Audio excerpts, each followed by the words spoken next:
क्या students,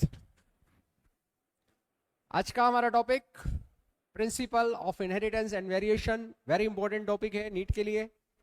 3 to 4 question मिलने की पूरी पॉसिबिलिटी होती है और इससे ज्यादा भी हो सकते हैं। 6 क्वेश्चन तक भी आपको मिल सकता है इसमें। तो बहुत ही इंपॉर्टेंट क्वेश्चन है, बड़े ध्यान से इस क्वेश्चन को पढ़ना है। क्वेश्चन पढ़ने से पहले सबसे पहला क्वेश्चन जो बहुत इंपॉर्टेंट है, मेंडल साहब ने कब काम किया, कौन सी सेंचुरी में काम किया, जल्दी से बताइए। मेंडल साहब ने काम किया मिड 20th सेंचुरी या 19th सेंचुरी। कौन सी सेंचुरी थी, जल्दी बताइए। मेंडल साहब ने काम किया 1856 से 1863 तक। 7 ईयर काम किया बच्चों। तो जब इन्होंने 7 ईयर काम किया तो बताइए, यस आपका कोई आंसर। 7 ईयर मेंडल ने काम किया। कौन सी सेंचुरी थी वो, 19 थी, 20 थी या 21st? यस दैट सेंचुरी वो 19th सेंचुरी थी जिसमें मेंडल ने काम किया। अभी जो चल रही है कौन सी है, 21st सेंचुरी। तो आइए एक इंपॉर्टेंट क्वेश्चन के साथ ये चैप्टर स्टार्ट करते हैं। पहला ही question, the production of gamete by the parent, formation of zygote, F1 and F2 plant can be understood from a diagram. क्या बोलेंगे उस डायग्राम को, जल्दी से बताइए। इस डायग्राम को क्या कहते हैं? नीट 2021 का क्वेश्चन है और आप सब जानते हैं इसे कहा जाता है पुनेट स्क्वायर। सर ये तो बहुत सिंपल क्वेश्चन हो गया, लेकिन नीट ने कुछ और भी पूछा है बेटा। नीट ने क्या पूछा कि ये जो पुनेट साहब थे ये कहां के रहने वाले थे, और कहां के रहने वाले थे, कौन थे? तो आपको यहां याद रखना है ये थे British geneticist. Very very important point. तो ब्रिटिश जेनेटिस्ट थे आर.सी. पुनेट, और इन्होंने बताया कि कैसे जीनोटाइप और फिनोटाइप बनते हैं। इसमें क्या होता है, इस तरह से हमारा एक स्क्वायर बनता है, पुनेट स्क्वायर जिसे कहा जाता है। मेल गैमेट जनरली हम लिखते हैं इस लाइन पर और फीमेल गैमेट इस लाइन पर लिखा जाता है, ठीक है ना। तो इस तरह से गैमेट लिखते हैं और यहां आ जाते हैं गैमेट्स। ये गैमेट्स हो गए, इधर भी गैमेट्स हो गए, और यहां पर आप जानते हैं जीनोटाइप एंड फिनोटाइप आ जाएगा। So clear, the very important. चलिए आगे अगला question. In a cross between a male and female both heterozygous for sickle cell anaemia. अगर सिकल सेल एनीमिया के लिए हेट्रोजाइगस है तो कोई भी सिकल सेल एनीमिया कैसा कैरेक्टर बेटा? सिकल सेल एनीमिया एक ऑटोसोमल कैरेक्टर है, और जब भी हम ऑटोसोमल कैरेक्टर के लिए हेट्रोजाइगस लेते हैं तो डिजीज के चांसेस कितने परसेंट बनते हैं, सबको पता है, जल्दी से बताओ।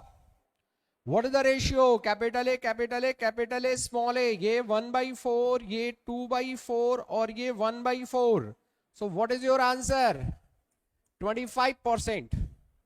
वैसे आपके एनसीईआरटी में इसमें जो जीन लिखे गए हैं सिकल सेल एनीमिया के वो डिफरेंट है बेटा, जीन डिफरेंट है, लेकिन मैं वो डिफरेंट जीन नहीं लिखकर इस तरह से आपको बता रहा हूं कि आप कोई भी ऑटोसोमल, यस कोई भी ऑटोसोमल जो डिजीज है उस पर क्वेश्चन कर सके।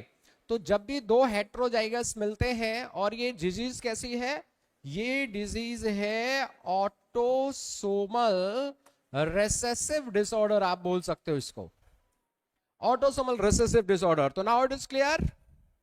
कोई परेशानी हो तो जल्दी से बताओ बेटा। नहीं है, आगे बढ़ जाए हम लोग। चलो वेरी गुड, आइए अगले क्वेश्चन की तरफ। सिकल सेल एनीमिया से फिर वेरी इंपॉर्टेंट क्वेश्चन आ रहा है। Sickle cell anaemia and haemophilia are autosomal dominant trait. Wrong हो गया ना, क्योंकि आपको पता है सिकल सेल एनीमिया कैसी डिजीज है, जल्दी से बताओ। सिकल सेल एनीमिया कैसी डिजीज है? सिकल सेल एनीमिया एक ऑटोसोमल डिजीज है। हीमोफीलिया कैसी है? एक्स लिंक डिजीज है। तो पहला आंसर तो गलत है। Sickle cell anaemia and haemophilia are disorder of the blood. बोलो भाई, ब्लड के डिसऑर्डर है ना, बिल्कुल सही, ये बात सही है। पहली गलत है, तो पहला स्टेटमेंट इनकरेक्ट, दूसरा सही। सिकल सेल एनीमिया में क्या हो जाता है, जल्दी से बताओ। सिकल सेल एनीमिया में क्या हो जाता है? आरबीसी का शेप जो है वो सिकल शेप्ड हो जाता है। क्यों? ऑक्सीजन टेंशन जब आती है, पॉलीमराइजेशन होता है और उस पॉलीमराइजेशन के कारण सिकल सेप्ड हो जाता है। समझ में आया? जबकि हीमोफीलिया कैसी डिजीज है? हीमोफीलिया आप जाते हैं ब्लीडर्स डिजीज बोली जाती है, लगातार ब्लीडिंग होती रहती है। क्यों? क्योंकि इसका जो रिस्पॉन्सिबल जीन है रेसेसिव कंडीशन में आने पर एक इंपॉर्टेंट ब्लड क्लॉटिंग फैक्टर नहीं बनता, वो चाहे 19th हो या 11th हो, हीमोफीलिया ए हो या हीमोफीलिया बी हो, व्हाटएवर हीमोफीलिया, तो क्लॉटिंग फैक्टर नहीं बनने के कारण डिजीज हो रही है। तो कुल मिला के दोनों किससे रिलेटेड डिजीज हैं? ब्लड से रिलेटेड डिजीजेस हैं। क्लियर? चलो भाई अगला क्वेश्चन बताइए। Next question, the chromosomal theory of inheritance किसने प्रपोज किया? वेरी वेरी इंपॉर्टेंट, शटन एंड वॉवेरी ने किया। थॉमस मॉर्गन ने क्या किया? जल्दी बताओ। इन्होंने किया है एक्सपेरिमेंटल वेरिफिकेशन। किसका? Experimental verification of chromosomal theory of inheritance. जो थ्योरी शटन एंड वॉवेरी ने दी उसको एक्सपेरिमेंटली वेरीफाई किया। किसने? मॉर्गन साहब ने। मॉर्गन ने कौन से क्रोमोसोम पर काम किया? तो इन्होंने एक्स क्रोमोसोम से रिलेटेड चीजें देखी। कौन सा फिनोमेना दिया? तो इन्होंने दिया लिंकेज एंड रिकॉम्बिनेशन की बात की मैं मॉर्गन साहब ने। किस पर वर्क किया? तो मॉर्गन साहब ने जो वर्क किया बेटा वो ड्रोसोफिला पे किया। ड्रोसोफिला का दूसरा नाम बताओ। Fruit fly. क्यों बोलते हैं? क्योंकि रैपेंड फ्रूट पे ये मिलता है और इसका जो सबसे फेवरेट फ्रूट है वो क्या होता है? बनाना होता है। क्लियर? तो फ्रूट मार्केट में आपको मिल जाएगी। क्यों लिया ड्रोसोफिला? डिफरेंट कैरेक्टर्स होते हैं, सेक्सुअल डाइमॉर्फिज्म पाई जाती है, सिंपल सिंथेटिक मीडियम में लैब में ग्रो किया जा सकता है। ठीक है ना भाई? तो बहुत सारे इंपॉर्टेंट पॉइंट ड्रोसोफिला के अंदर होते हैं। तो यही एक क्वेश्चन पीछे मैंने डिस्कस किया था, प्लांट किंगडम का ड्रोसोफिला किसे कहा गया? या एक प्लांट है जिसे आज हम फंगी किंगडम में रखते हैं, कौन सा वो प्लांट है जिसको ड्रोसोफिला के पैरेलल माना गया और जेनेटिक्स में बहुत यूज किया गया? जल्दी बताइए योर आंसर। कौन सा वो प्लांट है जो जेनेटिक्स में यूज किया गया? प्लांट की बात कर रहा हूं बेटा। उस प्लांट का नाम है न्यूरोस्पोरा। कौन से क्लास को बिलोंग करता है? वो बिलोंग करता है एस्कोमाइसिटीज को। क्लियर? No problem. चलिए अगला क्वेश्चन। नेक्स्ट क्वेश्चन आ रहा है, if a female individual is with small round head furrowed tongue. सब समझ गए होगे ना? वेरी इंपॉर्टेंट क्वेश्चन है ये। क्वेश्चन घुमा के भी पूछा जा सकता है। मतलब नाम यहां तो आपसे पूछा है कि वो डिजीज कौन सी है ना भाई? क्या क्या है? Palm crease, partially open mouth, broad palm with palm crease, physical psychomotor and mental development. अरे ये सब कहां ले जा रहे हैं हमको?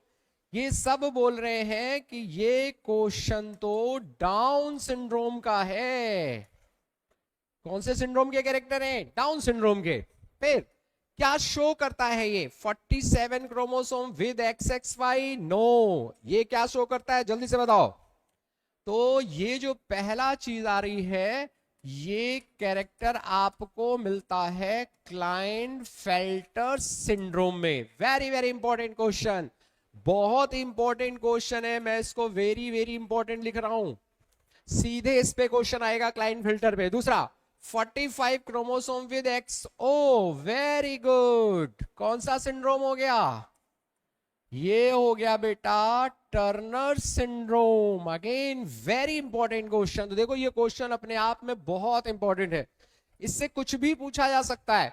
इस पहले पॉइंट पे इंफॉर्मेशन क्लाइनफेल्टर सिंड्रोम पूछा जा सकता है, दूसरे पे इंफॉर्मेशन टर्नर सिंड्रोम आ सकती है, तीसरा 47 chromosome with XYY sex chromosome. ये कंडीशन नॉर्मली हम नहीं पढ़ते हैं और ये है correct answer, trisomy of 21 chromosome. 21 + 1 तो कितने क्रोमोसोम हो जाएंगे? 47 क्रोमोसोम हो जाएंगे। और इस 47 के अंदर बेटा ऑटोसोम्स कितने हैं? तो ऑटोसोम का नंबर है 45 और जिसे सेक्स क्रोमोसोम या एलो क्रोमोसोम कहते हैं वो कितने हो गए? 2 हो गए। तो इस पर भी क्वेश्चन बन सकता है। क्लियर? तो वेरी इंपॉर्टेंट क्वेश्चन, हमारे हिसाब से इसने पूरे सिंड्रोम को डिस्क्राइब कर दिया है। अब ये बताओ, अगर ये कैरेक्टर है तो फीमेल होगा या मेल होगा? तो भाई वाई क्रोमोसोम है तो मेल होगा, बट विद फीमेल कैरेक्टर, गायनिकोमैस्टिया जैसी कंडीशन मिलने वाली है। ये कैरेक्टर है तो मेल है या फीमेल? ये कौन हो गया? मेल हो गया। टर्नर सिंड्रोम कौन हो गया? फीमेल हो गया, क्योंकि इसके अंदर एक्स क्रोमोसोम है, रूडिमेंट्री ओवरीज रहती हैं, secondary sexual character less developed होते हैं, स्टेराइल फीमेल होती हैं इनके अंदर। समझ में आ गया? तो this is very very important question. मैं फिर कह रहा हूं, इस क्वेश्चन को बहुत ध्यान से देखिए। पूरी पॉसिबिलिटी है कि इससे रिलेटेड इंफॉर्मेशन आपको 2025 में मिलेगी, पूरी पॉसिबिलिटी है। What is the expected percentage of F2 progeny with yellow and inflated pod? कैसा pod चाहिए हमको? येलो और inflated चाहिए, दोनों ही डोमिनेंट कैरेक्टर है। In dihybrid experiment involving pea plant with green colour and inflated pod, ध्यान दीजिए, पॉड के अंदर जो ग्रीन कलर है, पॉड के अंदर अगर मैं इसको, चलो अगर उसी भाषा में लिखें तो मैं इसको क्या कर दूंगा? Green colour. इसमें कैसा कैरेक्टर है बेटा? जरा ध्यान दीजिएगा, यहां समझने की कोशिश करनी है। पॉड का कलर है, पॉड में येलो कलर डोमिनेंट नहीं होता, ग्रीन डोमिनेंट होता है। तो ये वाला जो कैरेक्टर यहां आ रहा है वो स्मॉल वाई आएगा, यानी तब वो येलो बनेगा, जबकि ग्रीन कलर्ड इन्फ्लेटेड पॉड ये डोमिनेंट हो जाएगा। और ऐसा मान लीजिए हमने क्रॉस कराया, किसके साथ किया जा रहा है? येलो कलर्ड और कॉन्स्ट्रिक्टेड पॉड। कॉन्स्ट्रिक्टेड पॉड भी कैसा हो गया? रिसेसिव कैरेक्टर है। तो ये दोनों डोमिनेंट और ये दोनों रिसेसिव, तो बताओ यहां क्या हो जाएगा? यहां इस तरह की कंडीशन हो जाएगी। अब इस कंडीशन में इन्होंने पूछा है हमसे कि येलो और इन्फ्लेटेड पॉड कैसे होंगे। समझ में आ रहा है ना? तो येलो और इन्फ्लेटेड पार्ट, जाहिर है इनके बीच में क्या करानी पड़ेगी? इनके बीच में हमको करानी पड़ेगी सेल्फिंग। और जब भी सेल्फिंग कराते हैं, बताइए क्या आएगा? What is your answer? Yellow and inflated pod. थोड़ा सा टाइम दे रहा हूं मैं आपको। येलो पॉड जो है वो रेसेसिव है, इन्फ्लेटेड जो है ये डोमिनेंट है। एक रेसेसिव और दूसरा डोमिनेंट पूछा है इन्होंने, तो रेसेसिव वाले के लिए हम क्या सिंपली फॉर्मूला लिखते हैं? 1/4। और जो डोमिनेंट वाला है उसके लिए क्या लिख लेंगे? जल्दी से बताओ। इन्फ्लेटेड पॉड कैसे होंगे? इन्फ्लेटेड पॉड हो जाएंगे कितने? 3/4। तो टोटल कितना आ जाएगा? ये 3/16। 3/16 आ गया ना? आ रहा है? समझ में नहीं आ रहा? चलो अच्छा, शॉर्ट में नहीं आ रहा तो मैं डिटेल में करके बताता हूं तुमको। यहां तक समझ में आया कि नहीं आया? जल्दी से बताओ। What is the expected percentage of F2 progeny with yellow and inflated pod? दो चीजें आई हैं, येलो एंड इन्फ्लेटेड पॉड। फटाफट करके बताइए, जल्दी से, जल्दी से क्वेश्चन को करिए।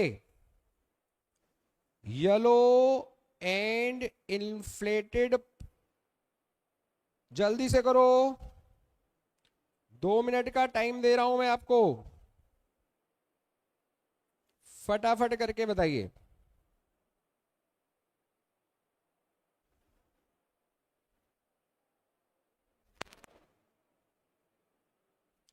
एक डोमिनेंट है, एक रिसेसिव है बेटा। येलो कैसा है? येलो, ये देखो मैंने जो कलर कराया, ग्रीन कलर्ड और इन्फ्लेटेड पॉड। ये ग्रीन कलर जो है, सॉरी,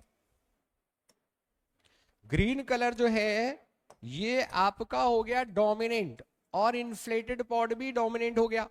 फिर येलो कलर और कॉन्स्ट्रिक्टेड पॉड से इसका क्रॉस करा दिया गया, हो गया क्रॉस, वेरी गुड। अब जो आया ये हमारा आया F1।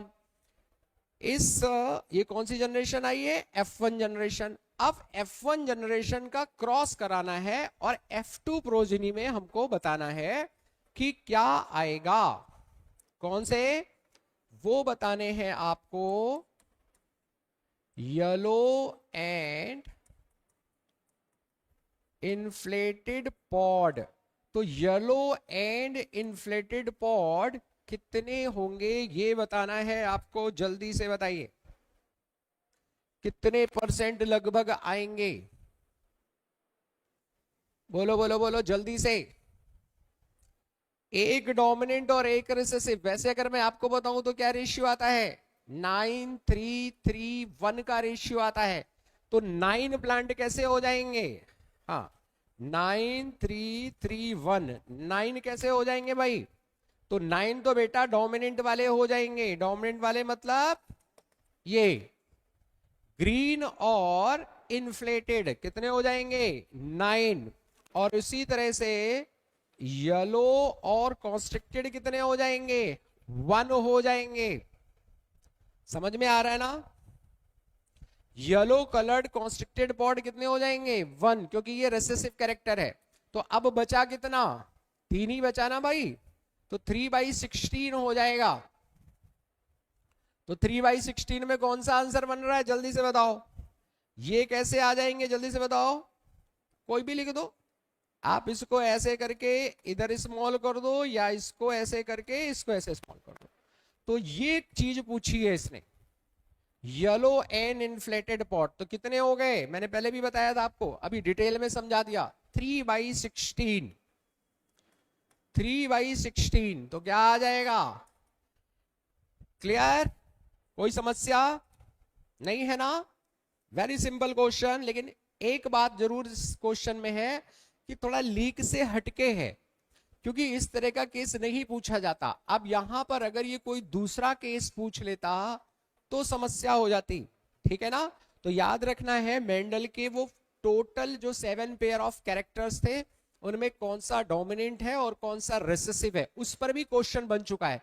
डायरेक्ट क्वेश्चन बन के आता है उस 7 पेयर ऑफ कैरेक्टर्स पे, तो बहुत ध्यान दीजिएगा। आइए select the incorrect match, incorrect match बताओ कौन सा होगा, सेक्स अनस्पेसिफाइड है ना, वेरी गुड। अफेक्टेड इंडिविजुअल है, ये हो गया ना आंसर, क्योंकि कॉन्सैंग्यूनियस मैरिज में क्या होता है जल्दी बताओ, डबल लाइन होती है ना बेटा। और यहां डबल लाइन नहीं है, कैसी लाइन है यहां पे जल्दी से बताइए, यहां सिंगल लाइन है। तो यही जो हमारा सिंबल है वो गलत हो गया, क्लियर, वेरी इंपॉर्टेंट। एक और चीज यहां समझो, ये सिंबल किसको रिप्रेजेंट करता है जल्दी से बताओ। तो ये सर्कल जो है ये फीमेल को रिप्रेजेंट करती है, स्क्वायर किसको करता है बेटा, मेल को करता है। ये सेक्स अनस्पेसिफाइड, बहुत सारे, तो पेडिग्री का बहुत इंपॉर्टेंट सिंबल का क्वेश्चन है, that is a very very important, ठीक है। आइए अगले क्वेश्चन की तरफ बढ़ते हैं, जल्दी से बताओ। A normal girl whose mother is haemophilic, mother कैसी है इसकी, हीमोफिलिक, वेरी गुड। अगर एक गर्ल की मदर हीमोफिलिक है तो उसका मतलब ये जीन का हो जाएगा नहीं हो जाएगा, जल्दी से बताओ क्या जीन कैरेक्टर मिलेगा बेटा, मदर के ऊपर। मदर हीमोफिलिक तभी होगी जब डबल रिसेसिव कैरेक्टर होगा। तो haemophilic marriage a male with no ancestral history of haemophilia, यानी ये तो हो गई इसकी मदर, क्रॉस हुआ फादर से जिसको हीमोफिलिया नहीं है, नॉर्मल है। What will the possible phenotype of the offspring, कर लेंगे क्वेश्चन, जल्दी से बताओ फटाफट करके, फटाफट क्वेश्चन सॉल्व करिए, क्या आएगा जल्दी से बताइए। सीधे पुनेट स्क्वायर बना लो तुम तो, सिंपल सी बात है। ये एक्स और वाई हो गया, ये एक्स एच हो गया, ये एक्स एच हो गया, ये x x H, x x H, यानी फीमेल को डिजीज नहीं है। मेल जितने भी हो जाएंगे वो सारे के सारे मेल कैसे हो गए बेटा, समझ आ रहा है ना, सारे के सारे मेल जो हैं वो डिजीज हैं, उन्हें हीमोफीलिया है, ठीक है ना। तो आइए, haemophilic son and haemophilic daughter गलत हो गया, haemophilic son and carrier daughter बिल्कुल सही, डॉटर कैरियर है, ठीक है। Normal daughter and normal son गलत हो गया। नॉर्मल सन एंड ही, एक minute, normal daughter and normal son,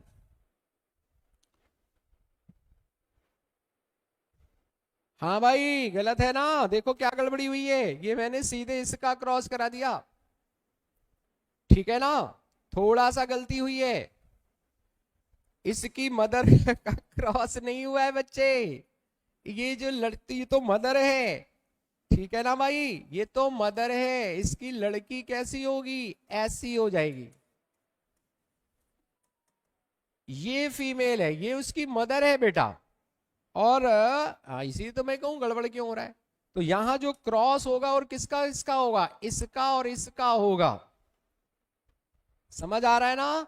हाँ, क्योंकि देखो ए नॉर्मल गर्ल, गर्ल नॉर्मल है, तो ये है वो नॉर्मल गर्ल जो कि कैरियर है, इसकी मदर हीमोफिलिक थी बेटा।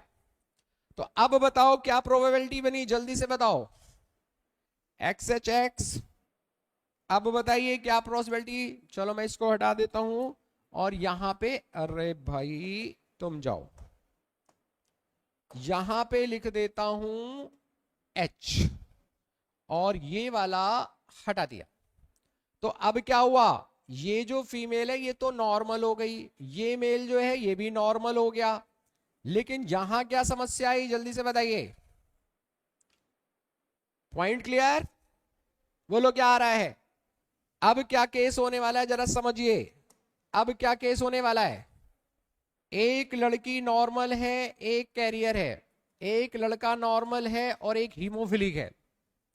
तो haemophilic son and haemophilic daughter गलत, क्योंकि डॉटर को तो हीमोफिलिया होगा नहीं। Haemophilic son and carrier daughter सही है, बिल्कुल सही है ना, डॉटर कैरियर है। Normal daughter and normal son, yes, ये पॉसिबिलिटी भी बेटा बन रही है, ये पॉसिबिलिटी भी बन रही है। क्यों, क्योंकि ये देखो ये हो गई नॉर्मल डॉटर और ये हो गया नॉर्मल सन। तो normal son and normal daughter, normal son and haemophilic daughter, normal son and haemophilic daughter कभी भी नहीं बनेगी। तो क्या आंसर हो जाएगा भाई, बी एंड सी। तो समझ आया क्या करना है बेटा इस तरह के केस में। हाँ, क्या समझ में आया, जल्दी से बताओ मुझे। इसमें जो सबसे बड़ी बात तुम्हें समझनी है, वो सबसे बड़ी बात ये समझनी है बेटा कि गड़बड़ी कहां होती है। सीधे हम जब उसको ही क्रॉस में ले लेते हैं, किसको क्रॉस में ले लेते हैं, जल्दी से बताओ। उसकी मदर को ही क्रॉस में ले लिया, है ना। तो दैट इज द पॉइंट, ये समझना होगा और यही जल्दबाजी में नहीं गलती करनी है आपको। आइए अगला question, XO type of sex determination, very very important question है ये। किसमें मिलता है, ग्रास हॉपर, बहुत इंपॉर्टेंट है। एक्स एक्स एक्स ओ, और इसमें एक चीज और पूछी जाती है कि ये जो मेल ग्रास हॉपर है इसमें one chromosome less than female grass hopper होते हैं, ठीक है ना। यानी यहां क्रोमोसोम नंबर मेल और फीमेल में इक्वल नहीं होते। That is again very very important point. आइए अगला question, Mendel studied 7 pair of contrasting trait in pea plant and proposed the laws of inheritance. सही बात है। 7 character examined by Mendel in his experiment on pea plants were, कौन कौन से थे, seed shape and color, flower color, pod shape and color, flower position and stem height। ठीक है भाई, सही है कि नहीं सही है, बिल्कुल सही है। तो दोनों ही सही है। मैंने फिर कहा था खाली इतना नहीं, इसमें कौन सा डोमिनेंट है कौन सा रिसेसिव है वो भी याद रखना है। तो मेंडल ने जो कैरेक्टर लिए, एक कैरेक्टर स्टेम हाइट का था, 2 कैरेक्टर फ्लावर के थे, 2 पॉड के थे और 2 सीड के थे। क्लियर, बताइए। If a colour blind female, अब ध्यान दो, यहां कलर ब्लाइंड फीमेल है, अब की सही है भाई, अब की फीमेल कलर ब्लाइंड है। A man whose mother was also colour blind, इसकी मम्मी कलर ब्लाइंड थी, ये तो हो गई फीमेल। तो अब जो यहां पर मेल बनने वाला है उसके अंदर भी कलर ब्लाइंडनेस का जीन आएगा ना मदर से। What are the chances of our progeny having colour blindness? Question करने की जरूरत है क्या? कलर ब्लाइंड फीमेल, ये कलर ब्लाइंड फीमेल हो गई, दोनों पे जीन हो गए। मैन से जिससे शादी हुई उसकी मदर कलर ब्लाइंड थी, मतलब ये है उसकी मदर। और मदर से कोई भी एक्स क्रोमोसोम जाएगा वो इस लड़के को यानी इस लड़की के हस्बैंड को कलर ब्लाइंड बनाएगा ही बनाएगा। तो 100% कलर ब्लाइंडनेस होगी, क्योंकि कोई चांस ही नहीं है नहीं होने का। समझ गए ना भाई? तो इस तरह के क्वेश्चन में तो क्रॉस करने की भी जरूरत नहीं है, सीधे आ रहा है रिजल्ट। चलो आगे बढ़ो। देखिए बड़ा इंपॉर्टेंट, सबसे पहले मैप किसने बनाया? स्टुडवेंट ने, मॉर्गन के स्टूडेंट थे। क्या बताया उन्होंने? 1% crossing over is equal to 1 map unit, ये बताया। अब ये डायग्राम में सबसे बड़ी यूनिट कौन सी है? तो आप तो सबसे बड़ी वाली पकड़ो, ए और डी। ए और डी कितना हो गया बेटा? 29 मैप यूनिट आ गया। ठीक, तो ये ए और डी खत्म हो गया। अब आइए, अब सी और डी 24% है। तो सी और डी इधर भी हो सकते हैं, लेकिन हम इधर ज्यादा समझे, क्योंकि इधर की पॉसिबिलिटी ज्यादा हो सकती है। हो इधर भी सकता है, बट आगे देखेंगे अगर गड़बड़ होगा तो। फिर आइए 20 वाला कौन सा है? ए और बी 20 पे है। ए और बी 20 पे है, तो 5 ये हुआ था ना, 24 और 5 29, तो 15 पे मान लो इधर लगा दिया, ये बी लगा दिया, और ए और बी को हमने बना दिया 20। अब ए और सी 5%, ये 5% भाई, ये तो 5% हमने दिखाई दिया था 5 मैप यूनिट, इसका मतलब ये तो सही हो गया हमारा। बी और सी 15% हो रहा है, ये यहां से यहां 20 है, तो ये अपने आप 15 मैप यूनिट हो जाएगा, ये भी सही हो गया भाई। अब बी और डी 9% है, तो ये 20 था और ये 9 था, तो ये मतलब 29 था, तो ये 29 मैप यूनिट हो जाएगा। सब मैच कर गया ना? तो देखो करना क्या है, इस तरह के क्वेश्चन में सबसे पहले सबसे बड़ी वाली जो डिस्टेंस है आप वो बनाएंगे, फिर उसके बाद छोटी वाली डिस्टेंस को लिखते चले जाएंगे। कहीं कोई गड़बड़ी हो तो प्लेस चेंज कर देंगे, ठीक है ना, क्योंकि दोनों तरफ हो सकता है। तो आइए इसमें सीक्वेंस क्या आया हमारे पास? ए सी बी डी, क्या सीक्वेंस आया? A C B D, that is the right answer. समझ गए ना? स्टुडवेंट का नाम पूछा जा सकता है आपसे। 1 map unit is equal to 1% crossing over is equal to 1 map unit पूछी जा सकती है। दोनों बहुत इंपॉर्टेंट क्वेश्चन है। विच ऑफ द फॉलोइंग, अगला क्वेश्चन, which of the following occur due to the presence of autosome linked dominant trait? ध्यान दीजिएगा, ऑटोसोमल लिंक्ड डोमिनेंट ट्रेट से हीमोफीलिया किससे है? हीमोफीलिया है X linked recessive. Sickle cell thalassaemia भी रेसेसिव हो गया, लेकिन ये है ऑटोसोमल। थैलेसीमिया भी, तो करेक्ट आंसर क्या आ रहा है बेटा यहां? Myotonic dystrophy, yes that is the correct answer. ठीक है, और अगर याद है तो भी अच्छा है। आपको पता है ना एनसीईआरटी में इसका एक पेडिग्री है पूरी। क्लियर? चलो आगे बढ़ो। Mendel's law of independent assortment does not hold good for the genes that are located closely on the same chromosome. सही है गलत? जल्दी से बताओ। ये स्टेटमेंट सही है बेटा। क्यों सही है? क्योंकि ये लिंकेज को बता रहा है। जो बहुत पास में है उनके बीच में लिंकेज की पॉसिबिलिटी है, उसमें क्रॉसिंग ओवर होने की पॉसिबिलिटी बहुत कम है, तो ये तो करेक्ट हो गया। Second, closely located gene assort independently, गलत हो गया। क्लोजली लोकेटेड जीन क्या शो करते हैं? Closely located gene linkage show करते हैं बेटा। तो इस असर्शन सही है, लेकिन रीजन जो है वो गलत है। समझ गए? चलो आगे बढ़ो। नेक्स्ट, फिनोमेना ऑफ प्लियोट्रोपिज्म, बहुत इंपॉर्टेंट क्वेश्चन है। प्लियोट्रोपिज्म और पॉलीजेनिक इनहेरिटेंस एक दूसरे के उल्टे हैं। प्लियोट्रोपिज्म में क्या होता है बेटा? One gene multiple effect, yes, many phenotype effect. ये हो जाता है प्लियोट्रॉपी, और इसका उल्टा हो तो क्या हो जाएगा, पॉलीजेनिक इनहेरिटेंस। तो बताइए क्या आ जाएगा, प्रेजेंस ऑफ टू एलील गलत, a single gene affecting multiple phenotype expression, सही हो गया ना। पॉलीजेनिक इनहेरिटेंस और प्लियोट्रॉपिक में एक दूसरे के बिल्कुल रिवर्स होते हैं, याद रखना।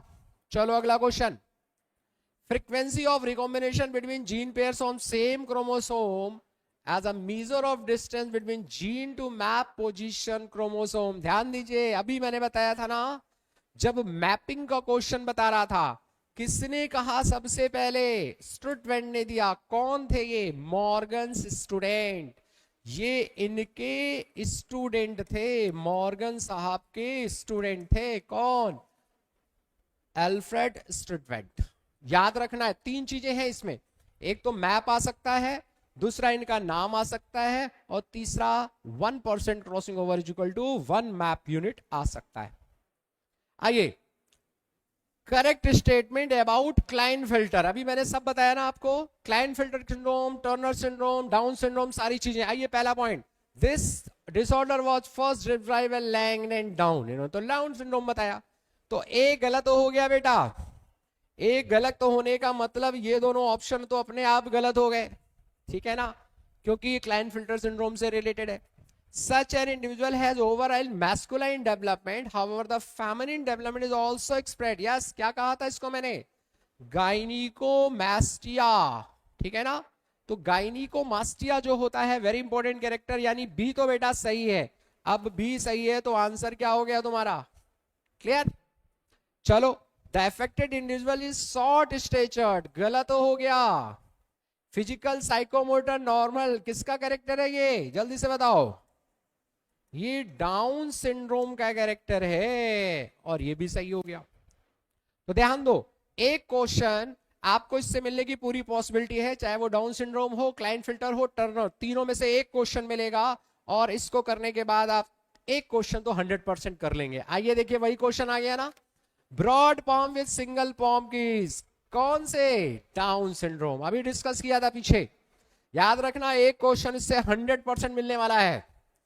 फिर देखिए, विच of the single represent mating between relatives, relatives की मेटिंग कौन सी, ये very important, very important question. मैं फिर से कह रहा हूं, कंसंगुइनियस मैरिज, इस तरह का क्वेश्चन आपको मिल सकता है। आइए आगे बढ़िए, मैचिंग है बेटा, फिनोटाइप रेशियो बताना है, मोनोहाइब्रिड का फिनोटाइप रेशियो 3:1, ए का 3, ए का 2 गलत, ए का 4 गलत, ए का 2 गलत। लो भैया, हो गया आंसर। ऐसे आंसर करने हैं आपको, वहां टाइम नहीं है इतना, ठीक है ना भाई। टेस्ट क्रॉस का रेशियो कितना, ये 1:1। अब तो मिल जाएगा ना, तो कोई भी क्वेश्चन कर दो, एक ही आंसर से क्वेश्चन होता है। देखो, समझने वाली बात ये है, मैचिंग में टाइम ही नहीं बर्बाद करना ज्यादा, अगर कॉन्फिडेंस है तो।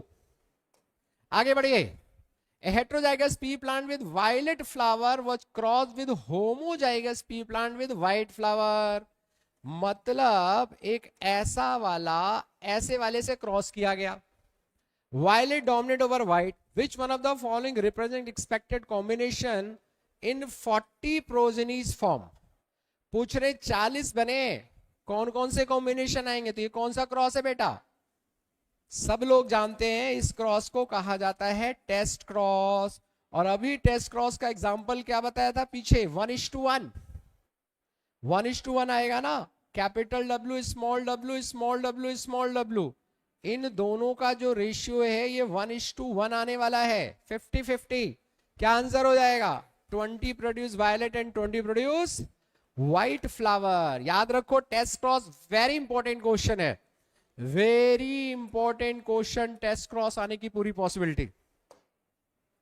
बताइए, in which disorder change of single base pair in the gene for beta globulin chain result in chain of glutamic acid से वैलिन। क्या हो गया, सिकल सेल एनीमिया, जहां पर ग्लूटामिक एसिड था वहां वैलिन हो गया। आता है GAG की जगह क्या हो गया, GUG हो गया है। बहुत इंपॉर्टेंट क्वेश्चन है, पीछे हमने डिस्कस किया था, याद है, जब ऑक्सीजन टेंशन आएगी तो पॉलीमराइजेशन हो जाएगा और सिकल शेप बन जाएगा। वेरी इंपॉर्टेंट क्वेश्चन, समझ में आया कि नहीं आया भाई। बीटा ग्लोबिन चेन में ग्लूटामिक एसिड की जगह क्या हो गया, ग्लूटामिक एसिड की जगह हो गया है बेटा वैलिन, वेरी इंपॉर्टेंट। आइए आगे बढ़ते हैं। A certain plant homozygous for yellow seed and red flower. आप ध्यान दीजिए, येलो सीड है और रेड फ्लावर मान लो हमने ले लिया। Cross with a plant homozygous for green seed and white flower. The F1 plant क्या हो जाएगा, sorry capital Y small Y capital R small R, ये हो जाएगा F1। F1 में क्या आ गया जल्दी से बताओ, F1 में हो गया ये कैसा, yellow seed and pink flower. ओहो, फ्लावर कैसा हो गया बेटा, फ्लावर तो पिंक हो गया। मतलब एक कैरेक्टर के लिए डोमिनेंस है और दूसरे कैरेक्टर के लिए कैसा हो गया, रेसेसिव हो गया है।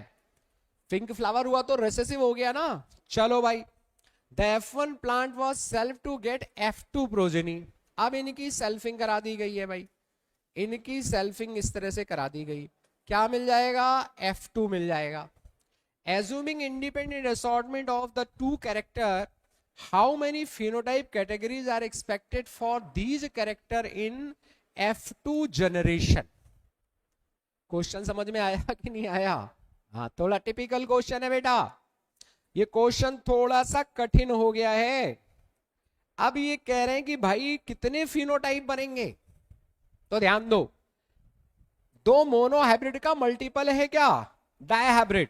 जैसे 3:1 को 3:1 से करते हो तो 9 3 3 1 ये आ जाता है, ये आ जाता है किसमें, नॉर्मल डाई हाइब्रिड क्रॉस के अंदर। तो 4 तरह के फिनोटाइप मिल जाते हैं ना भाई। लेकिन यहां केस अलग है, यहां एक है 3:1 और दूसरा है 1:1, ऐसा केस है। या चलो रिवर्स कर दे लिखने समझने के लिए, मल्टीप्लाई करने के लिए रिवर्स कर दे, वरना मल्टीप्लिकेशन में थोड़ा सा टाइम लगेगा हम बायोलॉजी वालों को। तो क्या कर दे, हमने लिख दिया पहले 1:1 और 3:1 ऐसे कर दिया।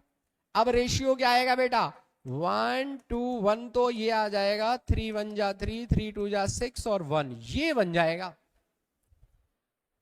भाई एक इनकम्प्लीट डोमिनेंस है और एक डोमिनेंस है, तो एक के लिए फिनोटाइप इनकम्प्लीट डोमिनेंस के हिसाब से 1:1 हो जाएगा। तो कितने मिल गए बताओ, 1 2 3 4 5 6। What is your answer, 6। तो कितने तरह के फिनोटाइप मिल जाएंगे बेटा, जल्दी से बताओ, समझ आया या नहीं आया? ये है इनकम्प्लीट डोमिनेंस और ये है डोमिनेंस। एक केस इनकम्प्लीट डोमिनेंस शो कर रहा है और दूसरा कौन सा कर रहा है, दूसरा डोमिनेंस शो कर रहा है। समझ आ गया, वेरी गुड। चलो आगे बढ़ जाओ। Select the correct specimen with respect to mechanism of sex determination in grasshopper. अभी मैंने पहले बताया था आपको, वेरी इंपॉर्टेंट क्वेश्चन। ये फीमेल है, ये मेल है।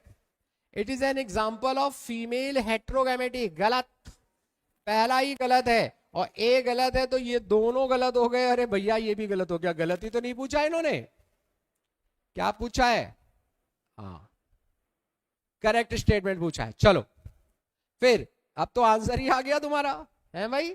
चलो कोई बात नहीं। Male producer 2 different types of gamete either with और विदाउट एक्स क्रोमोसोम। सही। Total of number of chromosome is same in both male and female. गलत हो गया, ठीक है ना भाई, ध्यान रखना, डिफरेंट होता है। Very important question. All egg wear an additional x chromosome beside the autosome. सही है, तो बी और डी सही है। तो अगेन मैं इस क्वेश्चन को वेरी इंपॉर्टेंट लिख रहा हूं। किसी भी तरह से ये क्वेश्चन घुमा के पूछा जा सकता है, याद रखना। सारे कॉम्बिनेशन इस क्वेश्चन के दे दिए हैं इस क्वेश्चन में।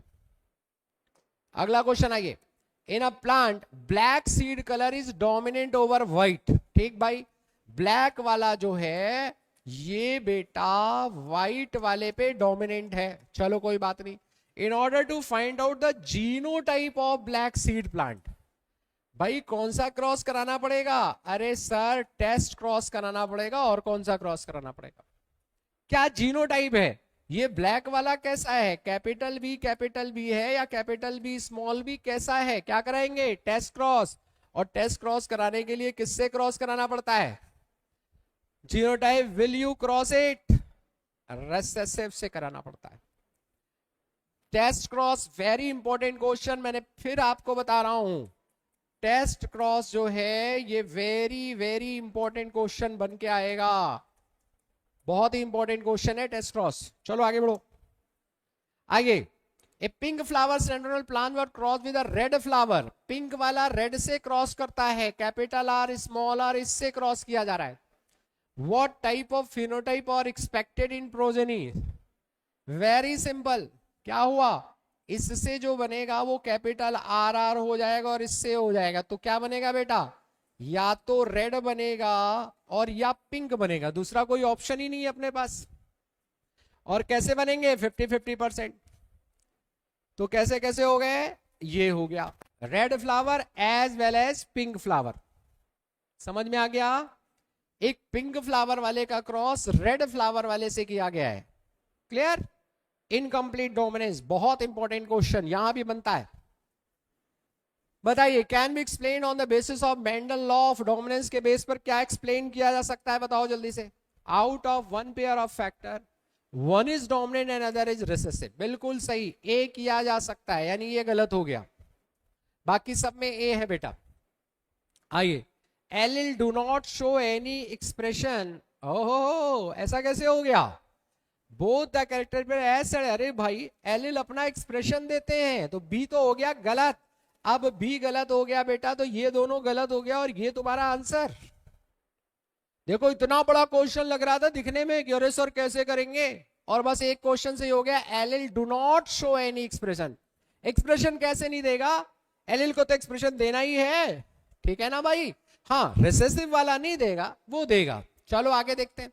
Factor occurs in pair in normal diploid plant, बिल्कुल सही। Discrete unit controlling a particular character, इसको फैक्टर बोला।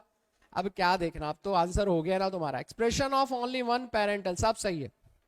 तो ध्यान देना, इस तरह के क्वेश्चन में जरा सी गलती के कारण पूरा क्वेश्चन गलत हो सकता है। टू और मोर अल्टरनेटिंग फॉर्म ऑफ जीन को क्या कहते हैं बेटा? एलिल कहते हैं। तो ए का 3 हो गया, लो हो गया ना आंसर। आंसर हो गया, एलिल हो गया। Cross of F1 progeny with homozygous recessive, क्या बोलेंगे? वेरी इंपॉर्टेंट, मैं बार बार कह रहा हूं, very important test cross. Cross of F1 with any of the parent, back cross. Number of chromosome sets को क्या बोलते हैं? प्लॉइडी। क्लियर? टेस्ट क्रॉस का क्वेश्चन है। आइए ये भी देखो, सिंपल क्वेश्चन, बहुत बढ़िया क्वेश्चन। मैं इस क्वेश्चन को वेरी वेरी इंपॉर्टेंट लिख रहा हूं। यही नहीं आएगा, इससे रिलेटेड इंफॉर्मेशन आएगी। डाउन सिंड्रोम 21 क्रोमोसोम की क्या है? अभी आपने पढ़ा था 21 क्रोमोसोम की ट्राइसोमी है, ए का 3। लो भैया, इतना टफ क्वेश्चन और ऐसे ही हो गया। ए का 3 हो गया। Alpha thalassaemia, very very important, तुम यही फंसोगे। अगर उसने अलग अलग पूछ लिया ना कि अल्फा थैलेसीमिया का जीन किस पे और बीटा का किस में, बस तुम बेटा फंस गए, समझ लो। तो अल्फा थैलेसीमिया 16 नंबर पे, याद रखना। बीटा थैलेसीमिया किस पे? 11 नंबर पे। कौन कौन से जीन है? इसका है HBB, इसका कौन सा है? इसके HAB और HAB दो है ना। तो यहां पर 1 जीन है और यहां कौन सा जीन है? यहां 2 जीन है। अल्फा थैलेसीमिया पे 2 जीन है, याद रखना। वेरी वेरी इंपॉर्टेंट क्वेश्चन है ये। हाँ, इसको हटा दो, क्या करना है? HBA और HBB का क्या मतलब? 2 जीन है, very important. Number of chromosome भी याद रखना है तुमको। चलो, when many allele of a single gene govern a character it is called polygenic inheritance। गलत हो गया ना? क्या कहता है ये?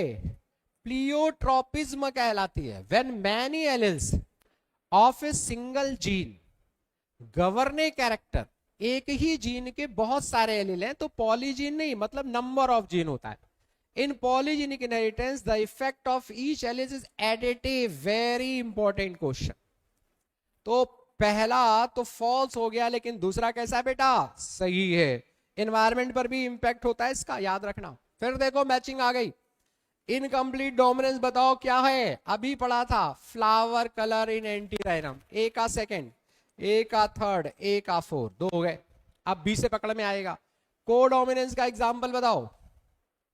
Codominance blood group in human, B का फर्स्ट और बी का थर्ड, ये हो गया बेटा आंसर।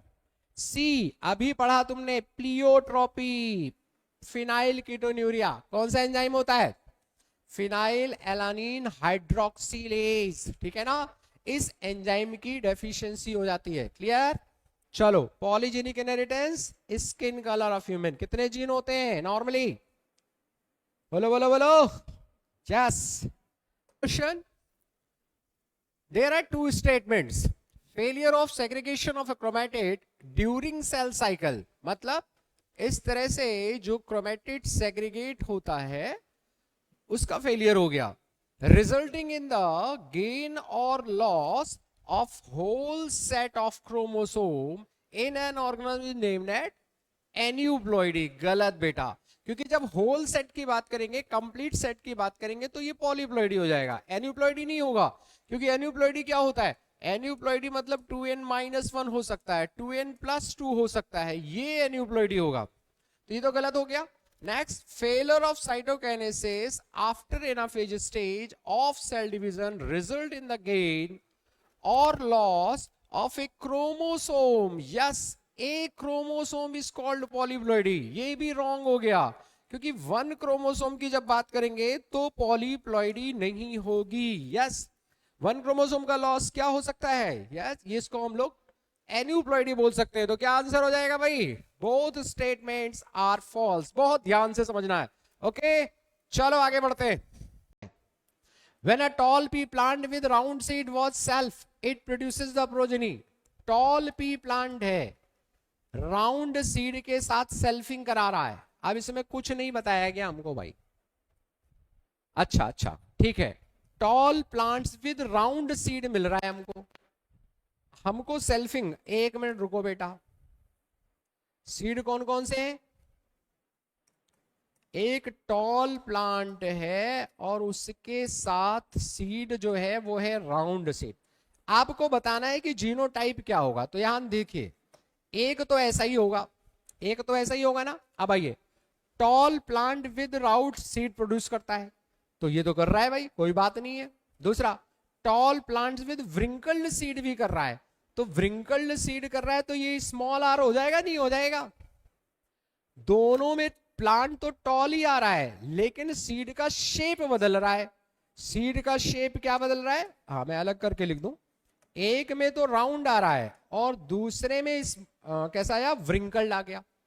तो व्रिंकल्ड कब आएगा, जब ये हेट्रोजाइगस कंडीशन मिलेगी, जब ये हेट्रोजाइगस कंडीशन मिलेगी। टॉलनेस में कोई समस्या नहीं है, दोनों ही टॉल हैं, बस एक राउंड हो रहे हैं और एक व्रिंकल्ड हो रहे हैं, तो 50-50% आ जाएंगे। तो ये हो जाएगा हमारा जीनोटाइप। समझ में आया, वेरी इंपॉर्टेंट क्वेश्चन। आइए अगला question, aneuploidy is a chromosome disorder where chromosome number is not the exact copy. अभी बताया था ना, एग्जैक्ट कॉपी नहीं होती, कुछ ऊपर नीचे होता है। तो ये किसके कारण हो सकता है, तो एक क्रोमोसोम जुड़ जाए या हट जाए, वैसे तो गलत है ना भाई, क्योंकि ये एडिशन और डिलीशन यहां नहीं लगाते, लेकिन गिवन ऑप्शन में तो यही लगाना पड़ेगा, क्योंकि बाकी हमारे पास कोई ऑप्शन है ही नहीं यहां पे। तो एक में क्या हो गया, एक में हो गया 2n+1 और दूसरे में हो गया 2n-1। तो एक हो गई कौन सी सोमी, एक हो गई ट्राइसोमी और दूसरी कौन सी हो गई, मोनोसोमी। ऐसा हम लिख सकते हैं, मान सकते हैं इस क्वेश्चन को। चलो भाई आखिरी क्वेश्चन की तरफ बढ़ते हैं। Mother has a blood group, father has B and the child is A+। ऐसा कैसे हो गया भाई, ध्यान दीजिएगा।